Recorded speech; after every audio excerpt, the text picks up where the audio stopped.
The connection is Patricia Polacco currently lives in Union City, which is where I'm originally from.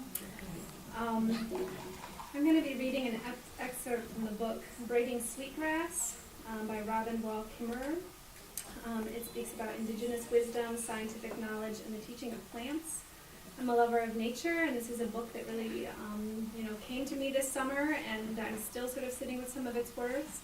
And I think it speaks to some about the power of words and the power of giving offerings and giving thanks, which also feels like an appropriate topic for us tonight.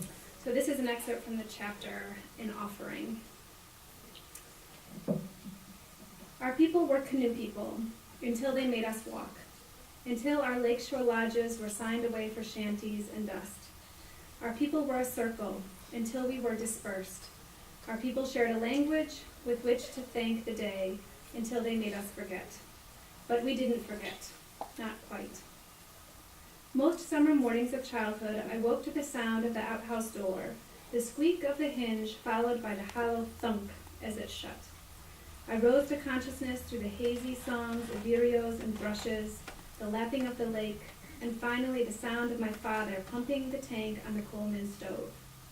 By the time my brother and sisters and I emerged from our sleeping bags, the sun would just be topping the eastern shore, pulling mist off the lake in long white coils.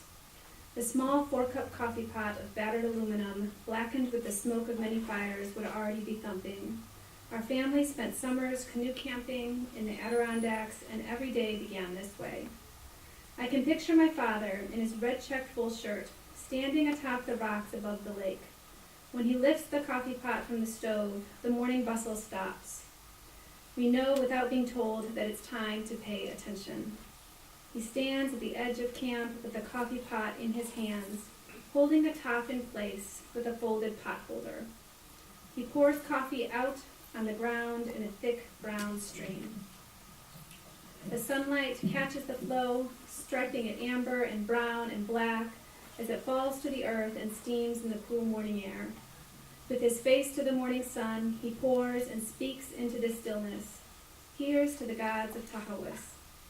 The stream runs down over smooth granite to merge with the lake water, as clear and brown as the coffee. I watch it trickle, picking up bits of pale lichen and soaking a tiny clump of moss as it follows a crack to the water's edge. The moss swells with the liquid and unfurls its leaves to the sun. Then and only then does he pour out steaming cups of coffee for himself and my mother, who stands at the stove making pancakes. So begins each morning in the North Woods, the words that come before all else. I was pretty sure that no other family I knew began their day like this, but I never questioned the source of those words, and my father never explained. They were just part of our life among the lakes. But their rhythm made me feel at home, and the ceremony drew a circle around our family. By those words, we said, "Here we are," and I imagined that the land heard us, murmured to itself, "Oh, here are the ones who know how to say thank you." Much of who I am and what I do is wrapped up in my father's offering by the lake shore. Each day still begins with a version of "Here's to the gods of Tahawus," a thanksgiving for the day. My work as an ecologist, a writer, a mother, as a traveler between scientific and traditional ways of knowing, grows from the power of those words. It reminds me of who we are.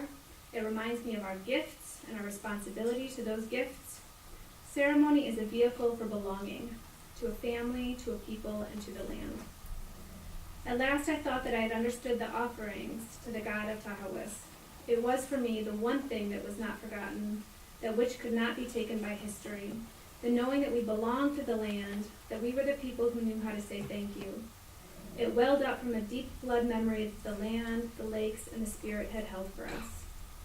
But years later, with my own answer already in place, I asked my father, "Where did the ceremony come from? Did you learn it from your father, and he from his? Did it stretch all the way back to the time of the canoes?" He thought for a long time.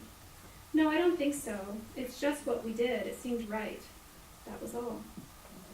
Some weeks went by, though, and when we spoke again, he said, "I've been thinking about the coffee and how we started giving it to the ground. You know, it was boiled coffee. There's no filter, and if it boils too hard, the grounds foam up and get stuck in the spout. So the first cup you pour would get that plug of grounds and be spoiled. I think we first did it to clear the spout. It was as if he told me that the water didn't change to wine. The whole web of gratitude, the whole story of remembrance was nothing more than the dumping of the grounds. But you know, he said, there weren't always grounds to clear. It started out that way, but it became something else. A thought. It was a kind of respect, a kind of thanks. And on a beautiful summer morning, I suppose you could call it joy. That, I think, is the power of ceremony. It marries the mundane to the sacred. The water turns to wine, the coffee to a prayer.